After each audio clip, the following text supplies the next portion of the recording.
On est mauvais élèves, vous avez raison de le rappeler. Il y a une grande enquête là qui vient d'être publiée, 67 pays dans le monde qui confirment ces mauvais chiffres. 41% des personnes interrogées en France pensent que les vaccins ne sont pas sûrs.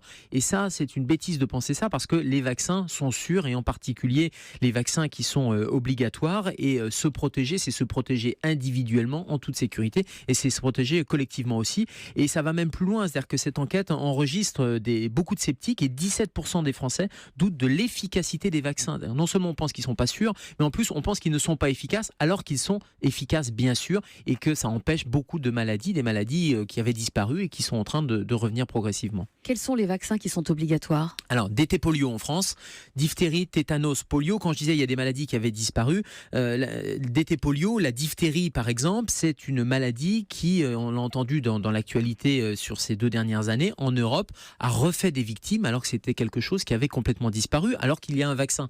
Diphtérie, tétanos, polio, on peut et on doit vacciner, les parents doivent faire vacciner. C'est une obligation et ce sont les seuls vaccins obligatoires. Et puis après, il y a des vaccins qui sont quasi obligatoires parce que très fortement recommandés et je pense au ROR, le fameux ROR, rougeole, oreillon, rubéole, qui là est une vaccination recommandée mais qui est importante parce qu'il y a des épidémies, il y a des épidémies de rougeole en particulier. Juste un chiffre, entre 2008 et 2014, en France, il y a eu 10 décès à cause de la rougeole et ça c'est dommage parce qu'on a un vaccin qui est efficace. 39-21, le standard d'Europe 1, la première question, c'est celle de Michel. Bonjour Michel. Bonjour à vous trois. Alors voilà, j'ai 71 ans, mon épouse 66 ans, et notre médecin refuse de nous vacciner pour le zona, contre le zona, pardon, et sans nous fournir de raison, parce qu'il est contre, alors il ne veut pas nous vacciner.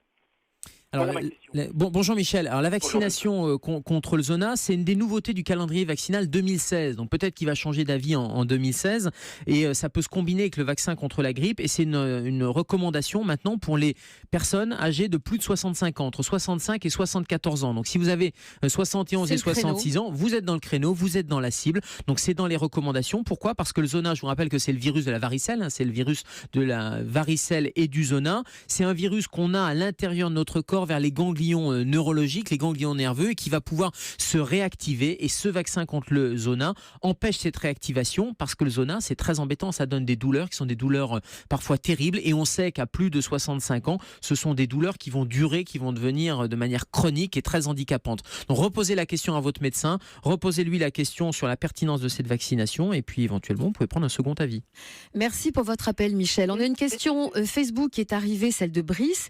Le vaccin contre la grippe est-il recommandé quand on est jeune ? J'ai 31 ans, je suis en bonne santé, je ne veux pas prendre de risques inutiles. Faut-il se faire vacciner ? Alors Brice, il a raison de parler de bénéfices-risques, puisque nous on raisonne toujours comme ça. Est-ce qu'il y a plus de bénéfices par rapport à des risques ? Il y a toujours des risques, quel que soit médicaments, vaccins, il y a toujours des risques qui sont minimes.